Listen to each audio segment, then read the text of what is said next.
Dr. JoLynn McClain, and I'm a psychologist in private practice here in Martinsville. And I have been asked to give a little training talk about different types of psychiatric disorders. So that's what I'm going to do. And I was just going to go around. What's your name? Leah Balance. Lib? Leah Balance. Leah. Okay. Glad to meet you, Leah. Glad to meet you. And you are? Terry Wilson. Hi, Terry. Glad to meet you. Nice to meet you. Okay.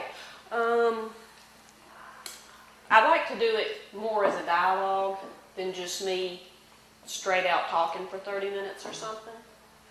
So can y'all tell me what are some psychiatric disorders that you've already heard of or you're already kind of familiar with? Bipolar. Okay. Impulse disorder. Okay. Impulse control disorder? Yeah.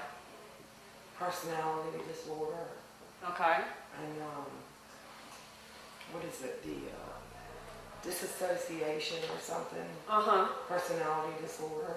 Okay. And then there's, of course, schizophrenia. Mm-hmm. And post-traumatic stress disorder. And then you got some that say ADHD for adults and stuff like that. Yeah, there's lots of different psychiatric disorders, and I'm just going to sort of hit the main ones that I think you might encounter working with contact.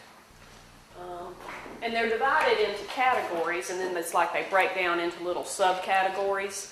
And I'm not going to get too technical with it. But the first big category would be mood disorders.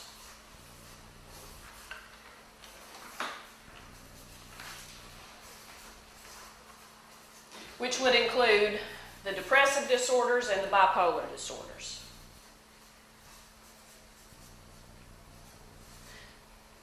Well, I'm trying to think of how to say this. There's bipolar and there's unipolar. Well, anyway, I'll just say this. Depressive disorders and bipolar disorders. I'm sorry. So depressive disorders is just what it sounds like. That's somebody that's depressed. Different types of depressive disorders, but none of them are too much fun to have. With this, of course, they're sad, they don't have much of an interest in doing anything. They might sleep a lot or they might not be able to sleep. They might be really slowed down, like they're just kind of dragging through mud. Or they might be agitated and it's hard for them to be calm. Can't think clearly, hard to make decisions, hard to concentrate. And different things can cause this. I mean, somebody can be depressed just because bad things have happened in their life, and anybody can have that happen to them. For some people, biology has a big role in it, and they sort of have their brain doesn't work exactly right, and they have a chemical tendency to get depressed, and that runs in families, and they might have depression even if nothing really bad is happening for them. And I would guess that probably depression or sadness of some type is probably the number one cause of people calling contact. I'm guessing, I don't know. What do y'all think? Yeah. What are some of the other main things that people call about? We offer resources also. Mm-hmm. So if they call to ask for help, like outside help, like for their heat bills, Okay. that type of resource, food, that kind of thing. We can tell them just about any resource, or we try to, for anything. It doesn't have to be just mental. I did not realize that. Yeah, we offer a helpline, resources, information referral. Guys, y'all supposed to help me with it. We have 4 things. Reassurance. We offer reassurance for like shut-ins. Just to give a call once a day. Well-being check. And the others are answering service via PCS. We take calls for PCS. Okay. And so like. For their clients or? Yeah, if they're calling and not just to talk to us and us just try to help them out, but we take calls from the emergency room and emergency services that need a counselor to call them. So we're an answer service. Okay. Okay. What did the two of y'all already know about depression? When you hear depression, what do y'all think about? Sleeping too much. Okay. Sad. Mm-hmm. It can be regular. Being depressed at a certain moment can be like regular. What can't be regular? Being depressed Okay. at a certain period of time, like if something happens, it can be normal. But when it just happens for like no reason or you just down on yourself, it becomes a problem. Yeah. So, Yeah, and I mean, some people can be depressed for years and it doesn't take anything to happen to make them that way. They're just sort of chemically set up that way, unfortunately for them. I mean, it's, a very hard thing to have. And of course, if somebody has depression, then you have to think about the possibility of harming themselves. Although some people will harm themselves that don't have depression, maybe because, a loved one has died or somebody has left them and they don't have what you would call a clinical depression to where they're just that way all the time, but because of a particular thing that happened, somebody could get suicidal even without that. The bipolar disorders are also mood disorders, but used to be you never heard about bipolar and nobody ever talked about it, and now it seems like everybody says they have bipolar, or they say their family member has bipolar, or he had a bad temper outburst, he must be bipolar, but they don't really know what it is.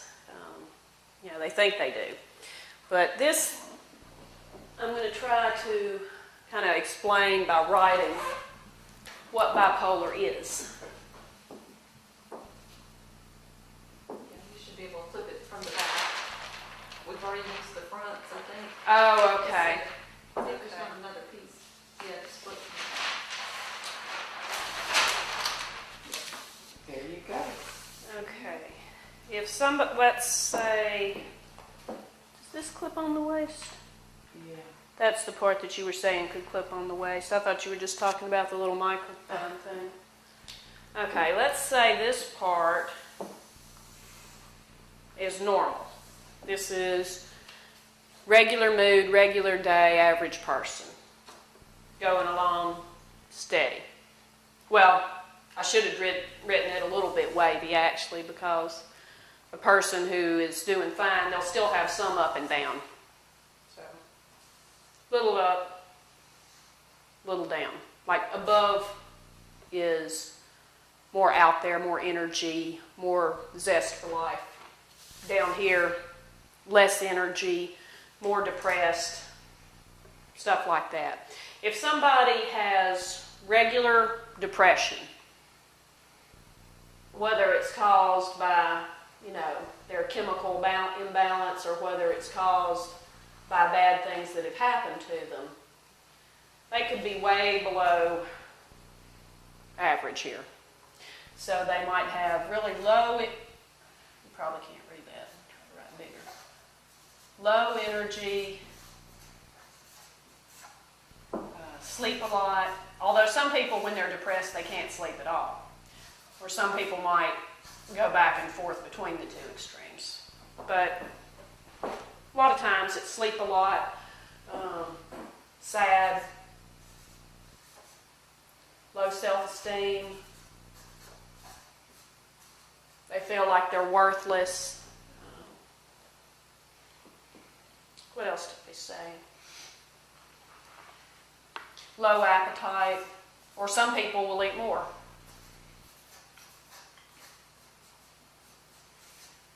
Slowed down thinking. If a person is really in a deep depression and you ask them a question, they might sit there for what seems like a really long time, and it's not that they're trying to tune you out, it's that that's really how slow their brain is working. So a person who has bipolar will have episodes that are like this. And it could last a few days, a few weeks, a few months. They'll also have some of these, which is kind of like the opposite. They're way above normal. And this could go on for days or weeks or months. Somebody who flips out just suddenly and they're having a temper outburst for an hour and then they get over it and they're normal again, that's not a sign of bipolar. That's just a person having an outburst. But if it goes on for days and weeks and months, then it could be bipolar. With this, they're going to have really high energy. They're going to have little need for sleep. They might think that, sleeping is kind of a waste of time. They don't need to do it. 2 hours a night is plenty for them. They might get an increase in self-esteem, although not always. But some people, and it's not like what you would say a healthy self-esteem. It's more of a grandiose kind of thing, where they start thinking they can do all these things that they can't really do. Or they might, do something foolish like take out a big loan with the idea that they'll have no difficulty at all paying it back, when in reality they have no way of paying it back. But at the time, they're thinking that everything is so great that it won't be any problem. And because of that, they sometimes will do high-risk behaviors because they're it's sort of a rush. And so they'll do things like blow a whole lot of money, or they might behave promiscuously. They might cheat on their spouse. They might use more alcohol or drugs. They might drive recklessly. It's sort of like a 10-foot tall and bulletproof kind of mentality. Nothing can stop them. Sometimes they have what they call euphoria. And that's usually what goes with these high-risk behaviors. And here the person is like super happy. They're on top of the world. But it doesn't have to be euphoria. This is the manic episode. I don't think I said that already. And that's the depressed. With the manic episode, it might also be irritable.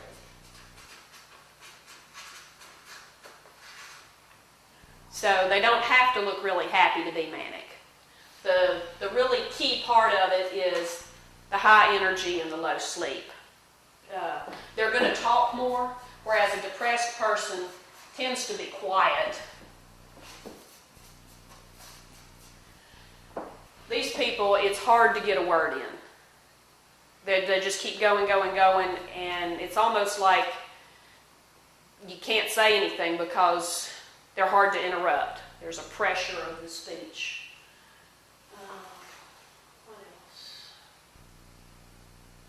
The energy, the anger, high risk.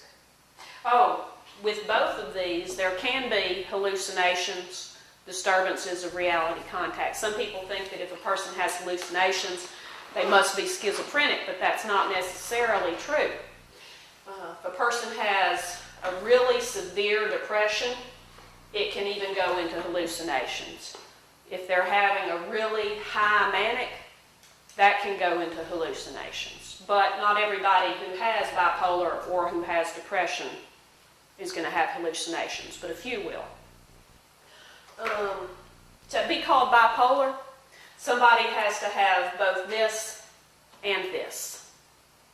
Well, I think technically they only have to have the manic, but I've never known anybody with bipolar who didn't have depressive episodes. So I think you should say they have to have both. Any questions so far? Okay. Anxiety disorders.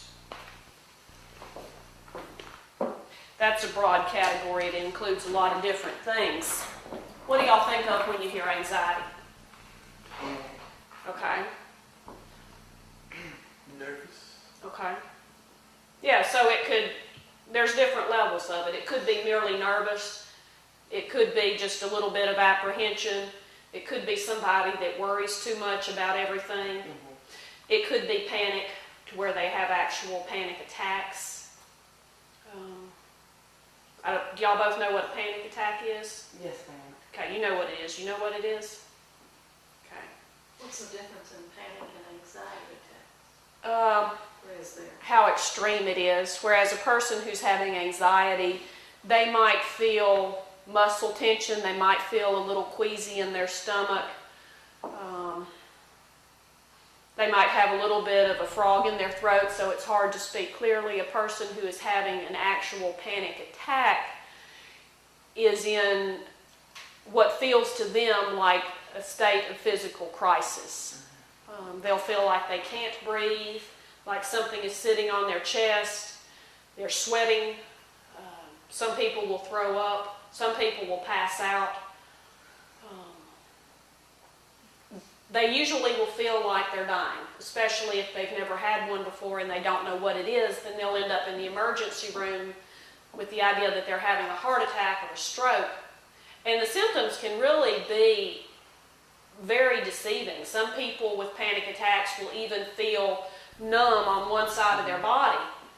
And so they think they're having a stroke, but they're not. It just mimics that. Chest pain, all the same things that would go with those. But you hook them up to, like an EKG, and everything is normal. Their heart rate might be a little bit up, their blood pressure is a little bit high, but nothing that would be dangerous. It feels dangerous. So the person who has panic disorder, to say they have panic disorder, that means they have repeated panic attacks and that they are very afraid of having more. So therefore, they might not want to go any place where a panic attack is likely to occur because they don't want to risk having one because it feels so terrible. And it helps if you can make them understand that the panic attack, as unpleasant as it is not dangerous, it's not going to harm them. Some people, you just can't convince them of that. Some, even though they know it's not going to kill them, it just feels so bad that they'll do anything they can to avoid it. Panic attacks are more likely to occur in situations where the person feels uncomfortable. Anytime that things are too stimulating. It's kind of like,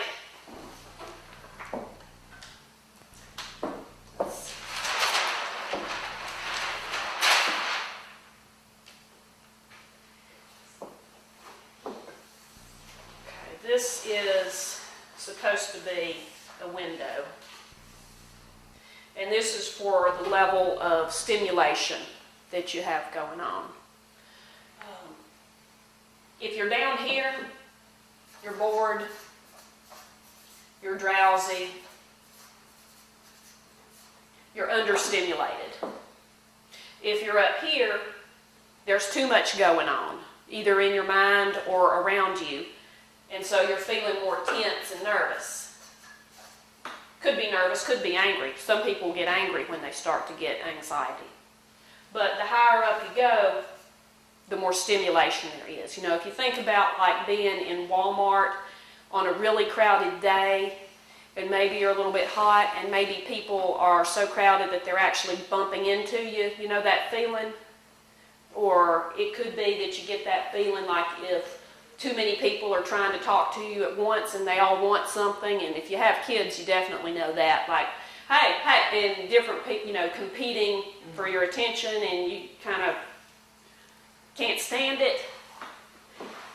That would be up here towards the top of the window. People who have panic attacks, it's like it doesn't take much to put them up to the top and over the top of the window.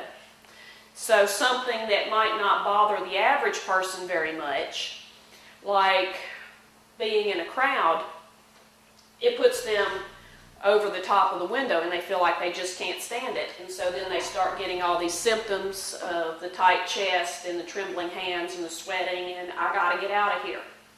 And the urge to leave whatever place they're in is almost irresistible. And believe it or not, the treatment for this, a big part of it is trying to get them to not leave the place.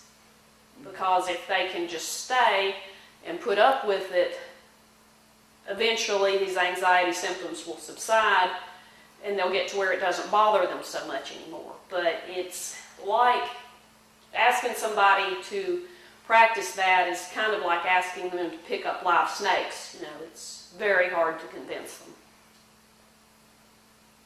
PTSD is another anxiety disorder. And that is basically where somebody has had a terrible traumatic event happen to them and they can't get over it. It is kind of stuck in their mind and they're not able to move on, and other people telling them, just let go of this, it doesn't help because they can't. And you know, PTSD can come from being a victim of violence, it can come from being in a war, it can come from being raped, it can come from having an abusive childhood,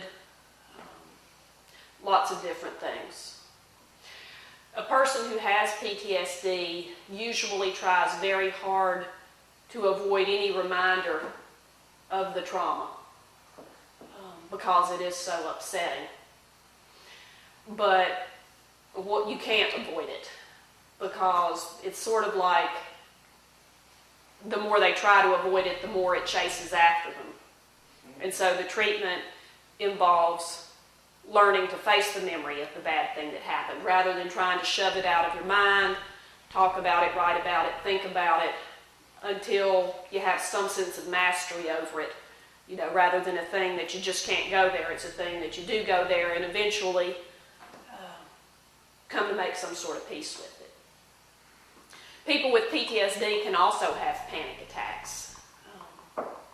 They can have them at random, like a person with panic disorder, or they can have them if they have a reminder of the traumatic event. Personality disorders. What do y'all know about those?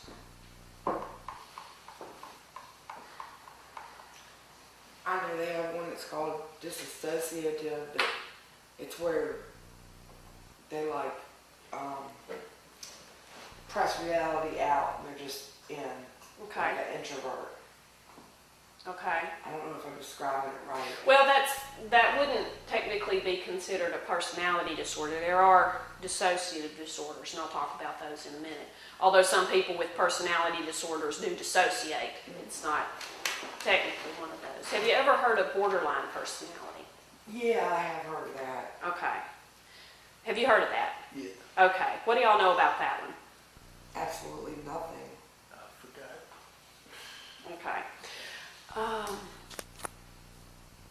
Borderline personality disorder, it's an unfortunate name because people will ask, well, I'm borderline between what and what?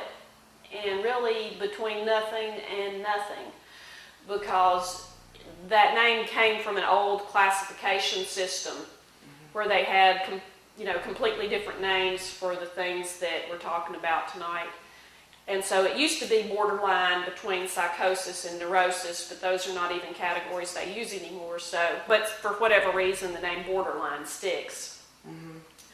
A person with borderline personality disorder is someone who was born probably with a brain that was more sensitive to emotion than most people's. That even if they had grown up in a good, nurturing environment, they would still tend to be a little happier when things went well, a little sadder when things did not go well, a little angrier when they didn't get their way. They would be an emotional person. If such a child is born into a more negative environment, then that sensitivity is greatly exacerbated. It's what they call an invalidating environment. Have y'all talked about validation of feelings in your training yet? You know what that is? Okay. An invalidating environment would be kind of the opposite of validating feelings. So with an invalidating environment, the child gets the message, maybe directly or maybe indirectly, that what you say doesn't matter, I don't want to hear it, your opinion doesn't matter, your feelings don't matter, just do what you're told. Definitely if a child is growing up with sexual abuse, that's about as invalidating as you can get, because then it's like your purpose is to give this other person pleasure.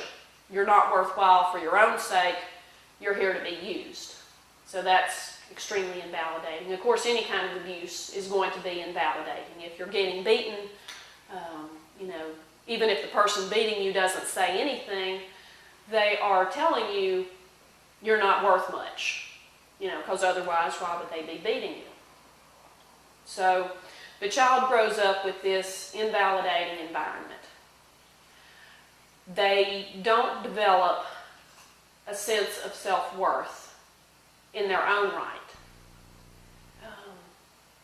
Hopefully, you guys have a sense of self-worth, and so even if you fail at something, you can kind of bounce back, because deep down you know that you're somebody.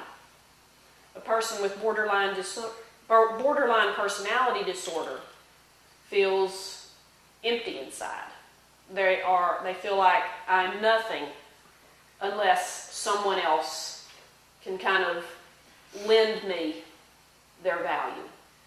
If someone else is paying attention to me and thinks I'm valuable, then I can grab onto that and feel good for a while. If they take that away, I'm nothing. For this reason, their emotions are going to be extremely intense.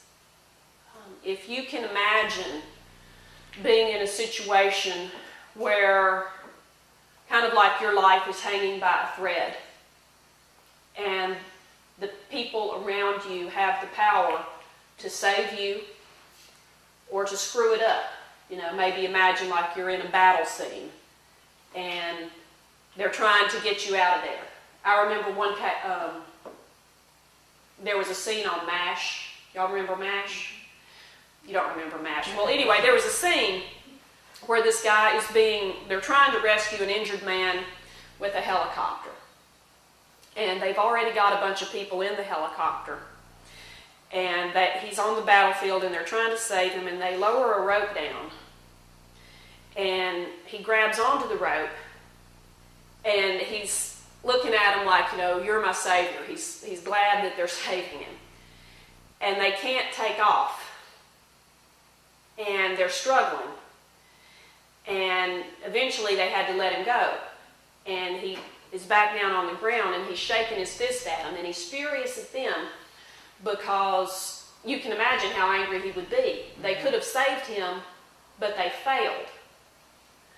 And a person with borderline personality disorder feels like that a lot, because since they have no sense of self-worth and they're so dependent on other people to save them, then if the other person doesn't pay enough attention or says something out of the way, then they feel like their rope has just been cut and they're being left to die.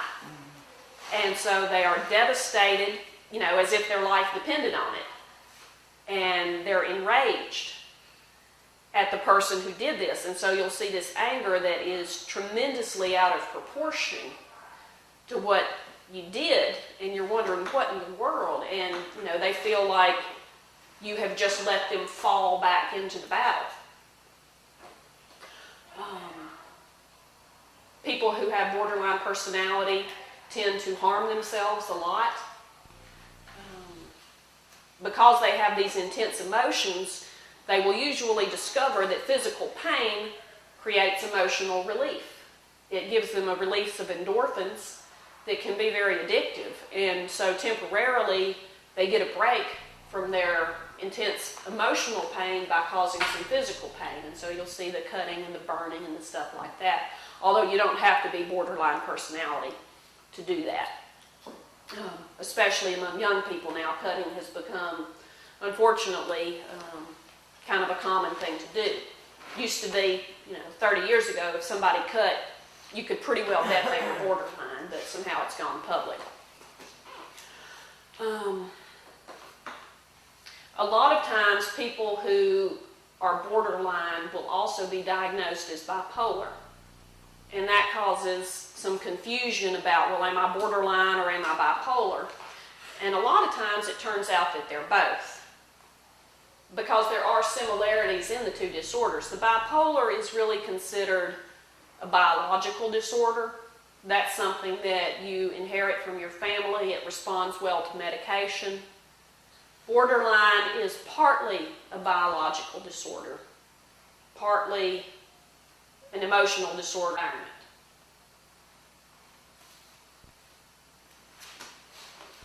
So a lot of people will have both. Another personality disorder that you might get calls, not that they're going to call and say, I have this disorder, but something that you could run into and sort of experience with the person is a dependent personality disorder. And like somebody with borderline, they are very sensitive to what other people think about them, very sensitive to rejection, very needy, but in their case, they're not so prone to getting angry and having these wild emotional displays. If a dependent person, gets rejected, they'll probably just be sad, and they might, think about harming themselves, but they're not going to tend to come after anybody else.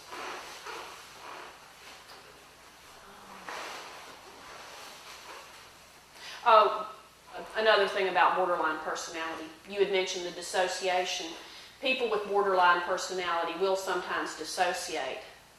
And that is where it's kind of like the mind separates and they may not be aware of what they have done. They may say that they cut themselves, but they don't remember doing it. Mm-hmm. And it's because,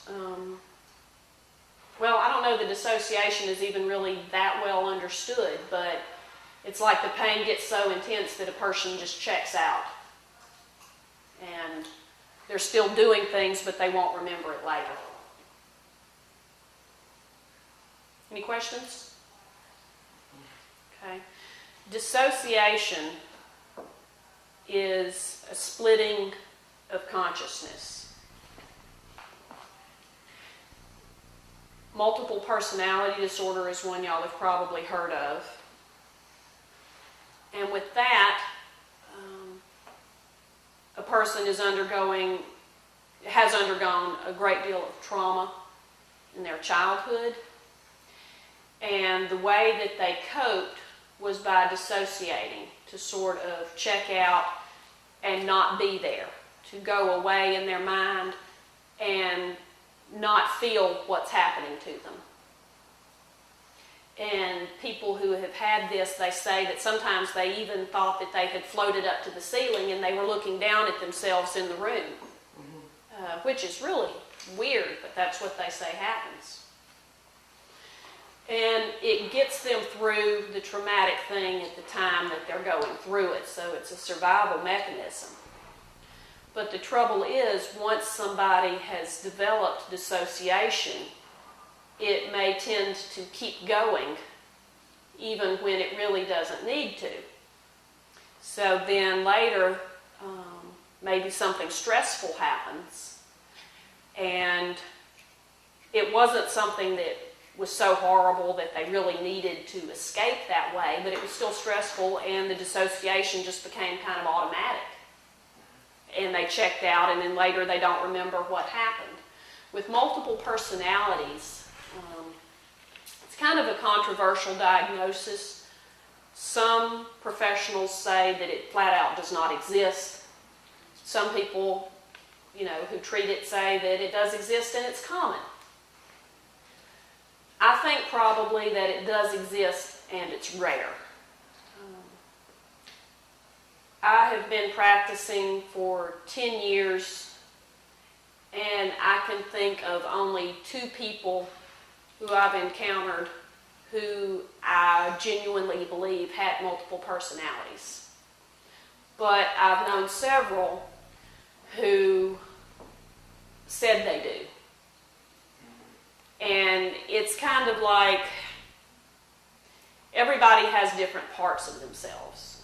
You have an angry part, you have a peaceful part, as if there are different people inside of you. And some people kind of for whatever reason, grab onto the idea of having different personalities, and so they'll come to think of these different parts as separate selves. But when you're talking about the real thing, usually the person will not remember what one personality does to the next. They'll have different names, different memories. It's pretty bizarre. But I think it is rare.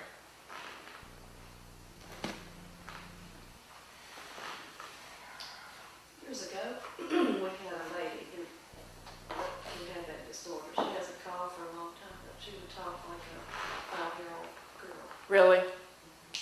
Yeah, when they have this, some of the alters will always be children. And that's because it has its origins in childhood. That's when the trauma occurred. Can y'all think of anything I haven't covered, or that you'd like to hear more about, or less about?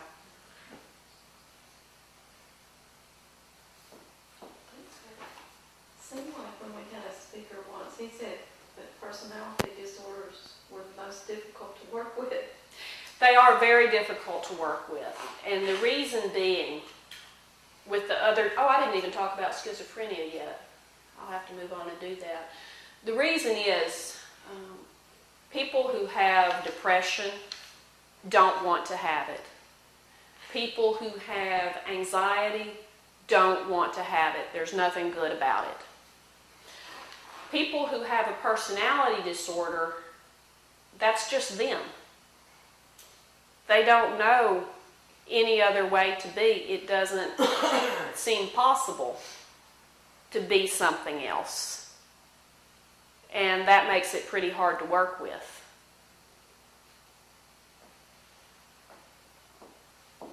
And with the borderline especially, helping them is hard because, remember, if anything that the other person does is perceived as hostile or not nurturing, then that's letting them fall to their death.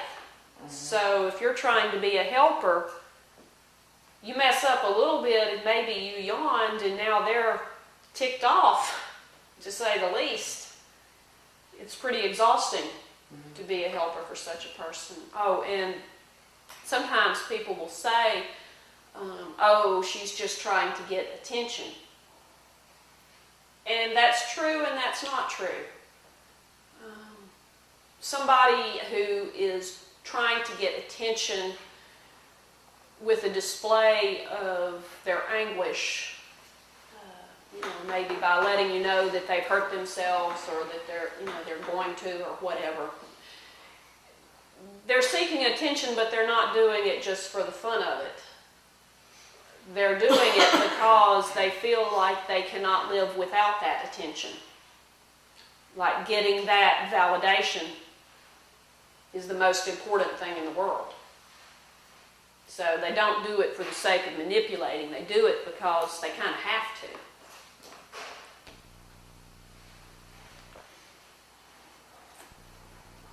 Schizophrenia.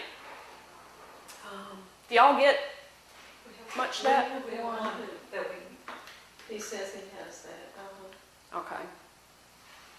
Schizophrenia is a biologically based disorder. If you don't have the genes for it, you're not going to get it, no matter what happens to you.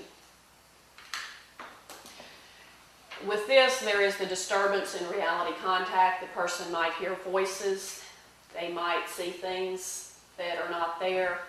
Although with the visions, it's more likely that they'll see a distortion. Like, maybe if a man is schizophrenic, he'll think he saw his girlfriend coming out of another man's house, and now he's ready to go kill her. And he did see somebody coming out of that man's house, but it wasn't his girlfriend. It was somebody else entirely, but his brain sort of switched the faces around, so he saw the wrong person.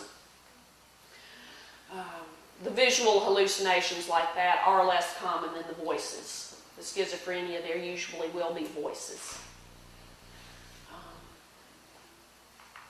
They will believe things that are not true. A lot of times they'll be paranoid. They'll think that somebody is poisoning their food. They'll think that people are plotting against them. And a lot of times the delusions will kind of be at a grand scale. It's not just your spouse who's out to get you, but it's the whole U.S. government. Or it's, God or something huge that they're talking about.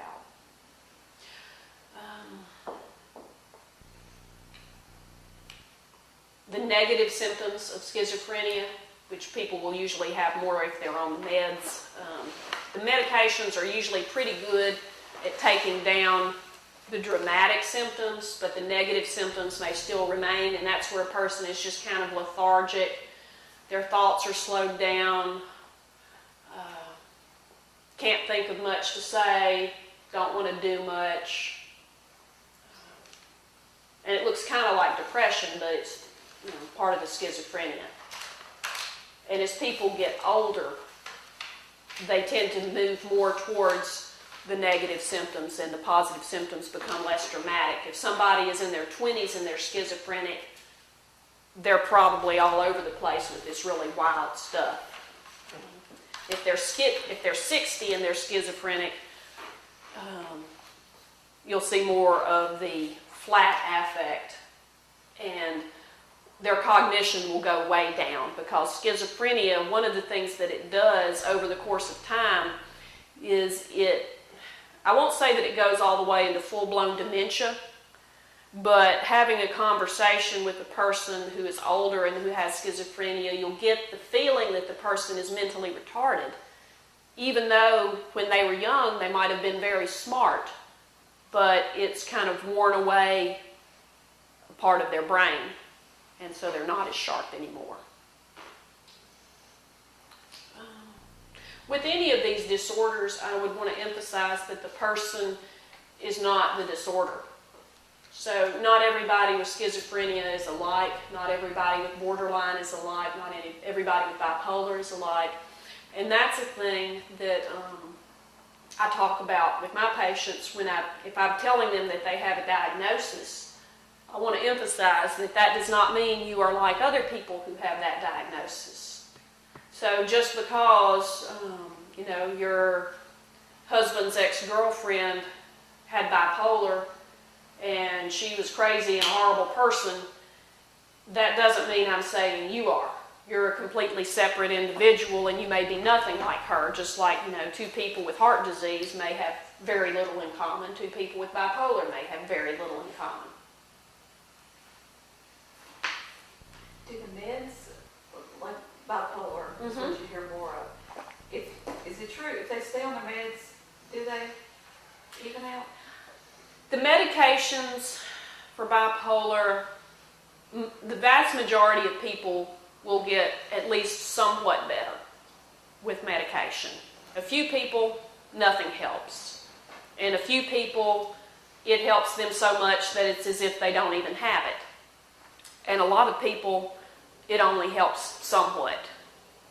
The medications I don't have it up there anymore, but the medications tend to be more effective at bringing down the highs than it does bringing up the lows, which nobody likes, because they'd rather be on the high than they would the low, but unfortunately they may be stuck with the lows. And that's when they start getting to the low, that's when they stop taking the meds. No, usually they'll want the med. Well, They don't want to be in the low. They don't want to be depressed. So they'll usually take their medications then, unless they get so depressed and hopeless that they think nothing can possibly help them and they just give up and quit taking it. With the highs, a lot of times the person does not realize that they're sick because they might feel magnificent. So why do they need medicine for that? And even if they realize this is my bipolar, they might not want it to end. Because if it's a euphoric high, then it's a whole lot of fun. And they want to ride it while it lasts. The downside is that they may do some foolish things that get them in trouble. And also, what goes up must come down. If they have a really high high, you can bet a low low is going to be coming. But medication compliance can be a problem with any of these disorders because people don't like to think that they're mentally ill, that they need a pill to be okay.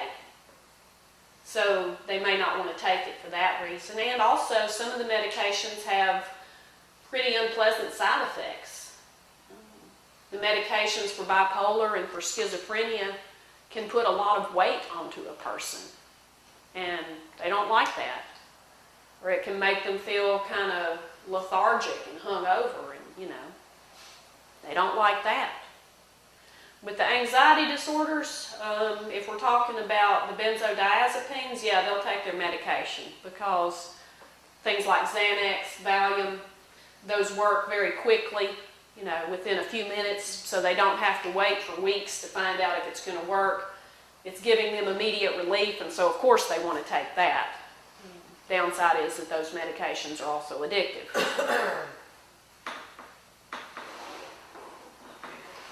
We have two callers. One of them is kind of I guess you could call her a hypochondriac. Uh-huh. She has a fear of dying. Okay. Very strong fear of that. Okay. And that's worse than another. Then we have another caller who's he's a worrier. Yeah. So how do you kind of cope with those? Well, Or is that a case by case? it really is a case by case. You try to help the person see if their worries are excessive and irrational. And some people can see that and some people can't. And for those who can't, it's sort of just a matter of comfort measures, that you try to be supportive, try to be validating, and know that, you're doing all you can if they can't realize that they're being that way. But sometimes, that's really all it takes to get a person through the day. That getting that little bit of comfort can help them ease off in their worries, even if they still think that their worries are true. And some of the worries are true. If somebody's just a chronic worrier, they might be worrying about things that really could happen, but they're just worrying about it too much. They just can't leave it alone. I'm kind of like that one. That if there's something wrong, it's hard to just say, forget it. The mind tends to keep going back to it, and well, what if this? What if this? Yeah, a lot of people have that. You'll notice that I haven't said very much about anger, and that's because with the current classification system of psychiatric disorders, well, I take that back. There's one thing that you could call an anger disorder, and that's intermittent explosive disorder or impulse control disorder. But the way they have it defined, they defined it such that it would really include only very few people. But I hope that someday they'll develop a better system that includes more about anger, because obviously for some people anger is their problem, and it can cause every bit as much trouble as these things that I've been talking about, but the system just wasn't developed that way. Can y'all think of other things you'd like to talk about? I still cannot understand how cutting or hurting yourself Could make you feel better? Yeah, I just don't. Well, it's a strange thing. But for some people, it does. That their emotions are like a raging hurricane, and once they cut, the hurricane stops. And it seems to be kind of an endorphin thing, that their body, with certain types of pain, surface pain, things that hurt the skin, will bring about that release. But other kinds of pain won't.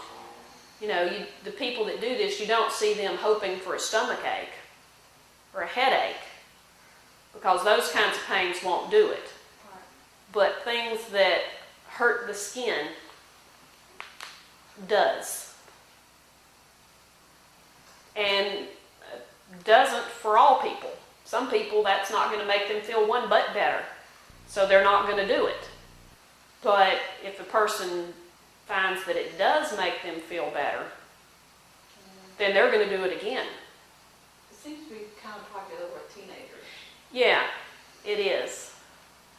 And I think that's because for most people, if they're upset enough, a cut will bring that release.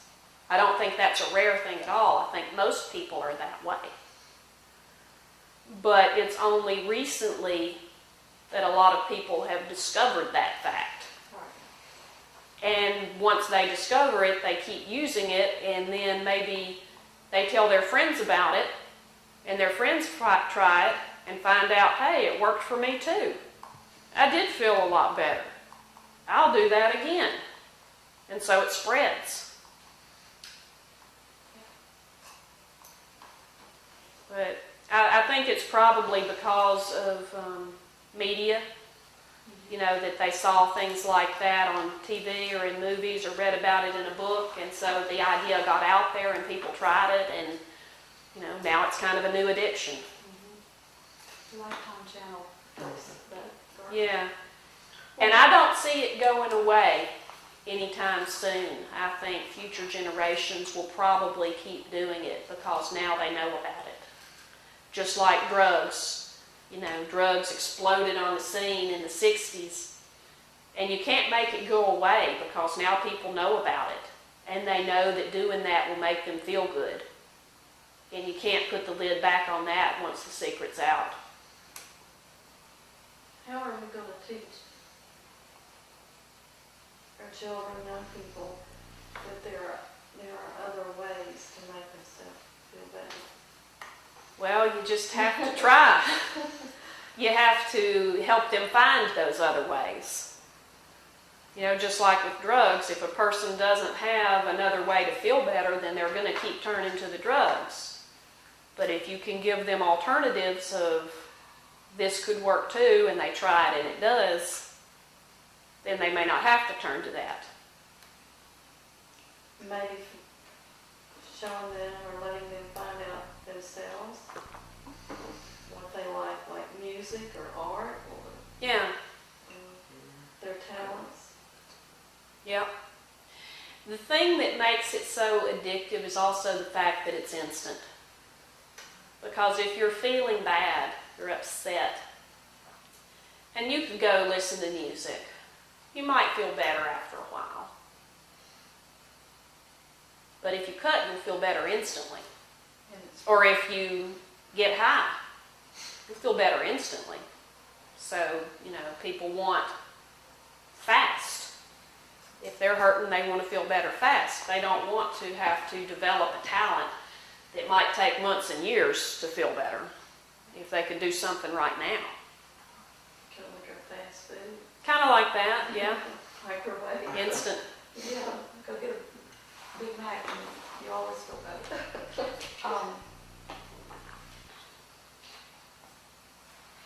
The teenagers have such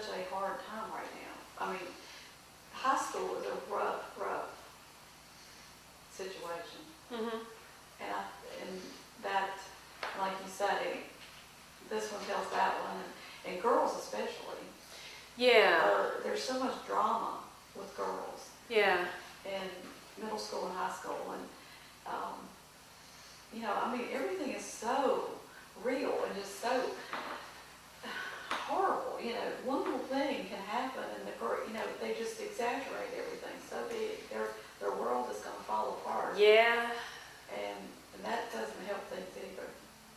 The emotions that at that age, they just can't. Yeah. And they sure don't listen. No, they tend not to. But you just have to try.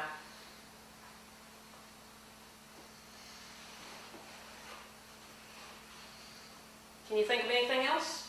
Anything else y'all would like to know about? Or questions, or what When have does you? schizophrenia develop? What age? Around 20s or? Well, it can develop in childhood. It can develop in elementary school, although that would be unusual. The late teens, the early 20s is probably the most common time. Occasionally, it will develop in the 30s.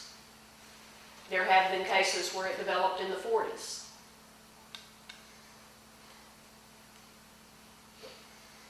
And it's kind of controversial, did it really develop at those later ages, or had it just not been severe enough before that it was noticed? Or it may just be that the person has, lived kind of an isolated life, and they didn't come to the attention of anybody in the system until they were older. But usually the teens and the 20s is the most common time.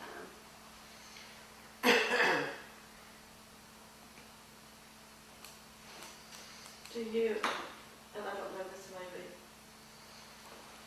away from your field, but do you work with any like Alzheimer's patients or their families? I have before, not lately. Anything you'd like to know about that? I guess how to keep them calm, or my mother-in-law has it, and she has developed seizures. Uh-huh. And we didn't know that could be a symptom of it. But I don't know. I've never heard of seizures developing out of Alzheimer's. Huh. And many strokes, they're saying too. Well, yeah, they can have many strokes. That's not really part of the Alzheimer's. That's just another way that the brain can be hurt. It's kind of like a dog can have fleas and ticks. You can have strokes and Alzheimer's, or many strokes and Alzheimer's. Having one doesn't do anything to protect you from the other. But how to keep a person with Alzheimer's calm? Probably distraction is about the best way to go if you can get them on something else. And sometimes you can and sometimes you can't. Alzheimer's can create an incredible tendency to have one thought in their mind that just sticks there day after day, and that's the thought they keep going back to, and nothing can get them off of that thought. And I don't know of any good solution for that. How do you have Alzheimer's? I think she said she just said how she loses her keys and blaming it on somebody else and saying That nobody wants to realize they have prognosis.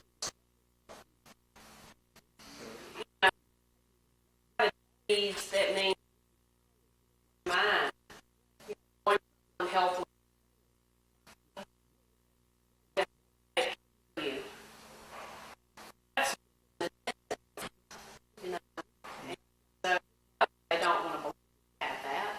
Terrifying. Some people have killed themselves when they were told that that was their diagnosis, because they don't want to go downhill that way.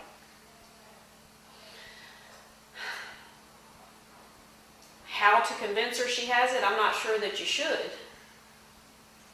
But then on the other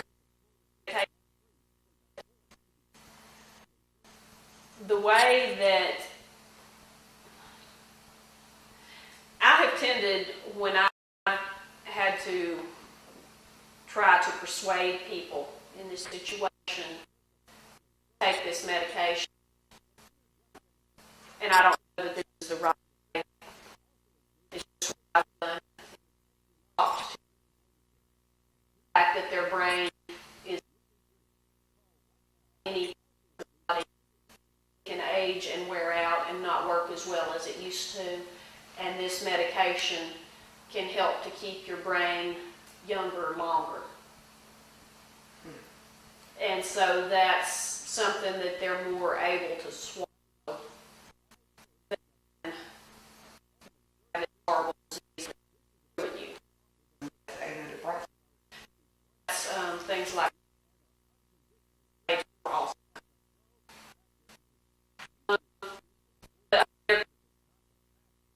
letting have this in order to have all that still.